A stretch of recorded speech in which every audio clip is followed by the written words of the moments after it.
This isn't my microphone. At the back. Whoa.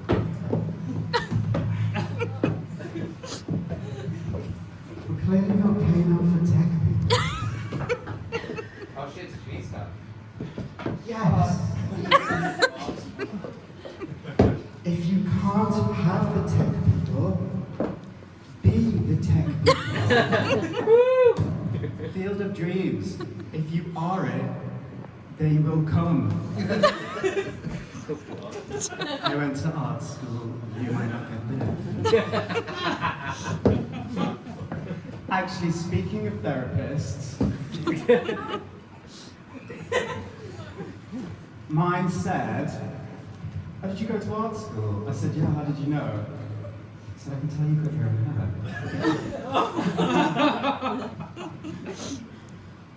So without further ado, no, tough crowd. It's fine, there's only 12 of these. I'm going to read you a nice little story. By the way, I'm from Liverpool. Woo! Not Iceland. Which is where Cheryl Hole thought this accent was from. But do you know why she thought this? Because she's pig.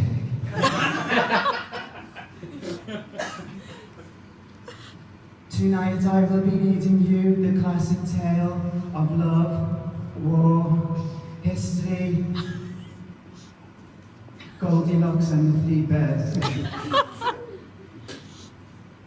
What was originally a frightening oral tale has since become a cozy family story with only a hint of menace. As a literary genius, I've tweaked the ending to appropriately suit the modern day audience. Use. The following is largely a tale of white privilege and queer culture. This is the story of Goldilocks and the 3 bears.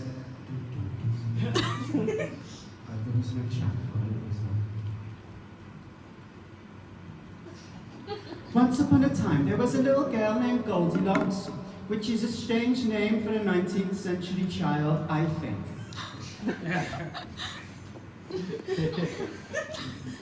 Alternative names could be Curly Girl TV, Yellowhead, or Porridge Thief, where your parents at. She went for a walk in the forest.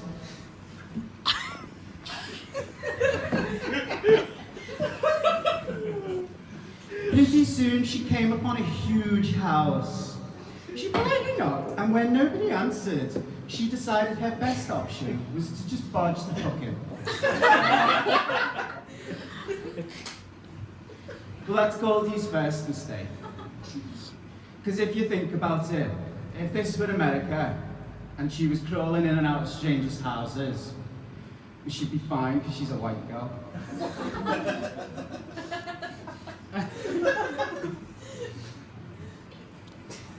Black Lives Matter.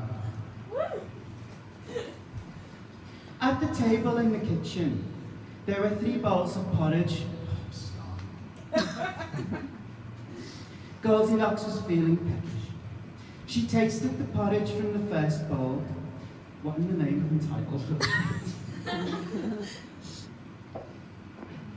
Now, hypothetically, if this were me, and I think it's safe to say there's a nosy, hungry little girl inside of me,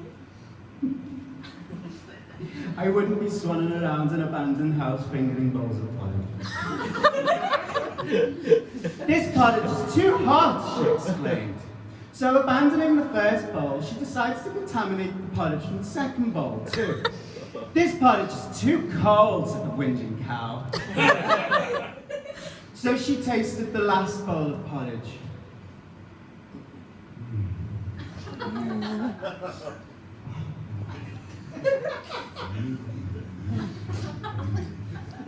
This porridge is just right, she said happily, and ate it all up, the fucking millennium.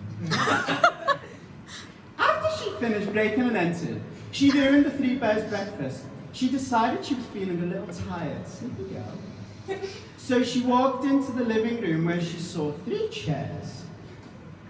Goldilocks sat in the first chair to rest her big feet. This chair is too big, she moaned. As a size queen, that wouldn't bother me. So she sat in this second chair. This chair is too big, she whined. So she tried the last and the smallest chair.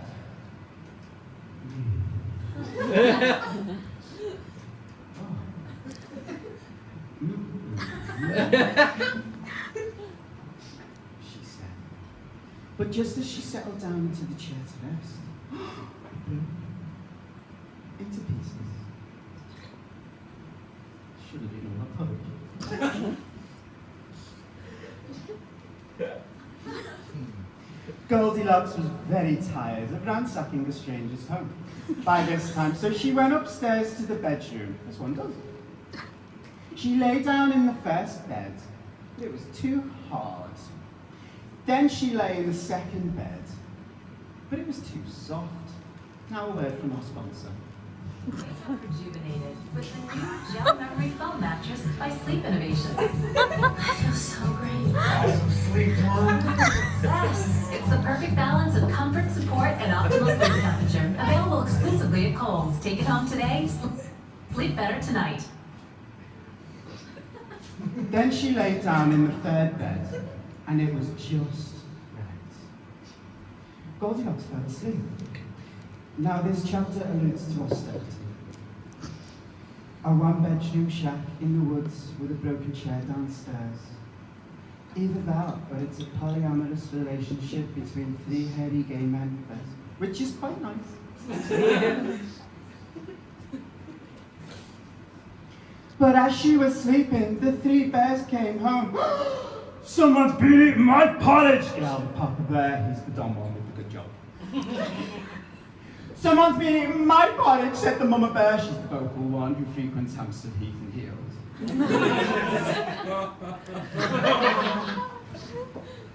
Someone's been eating my porridge, cried the baby bear, the gym dashing bomb, and they ate it all up. While we're on the subject, someone's been sitting in my chair, growled Don Bear. Someone's been sitting in my chair, said Fender. Someone's been sitting in my chair and they've broken it to pieces, cried the bottom.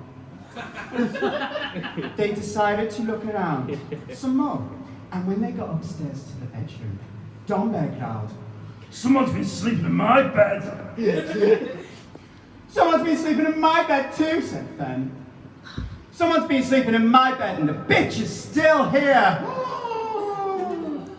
It's the one person that did it.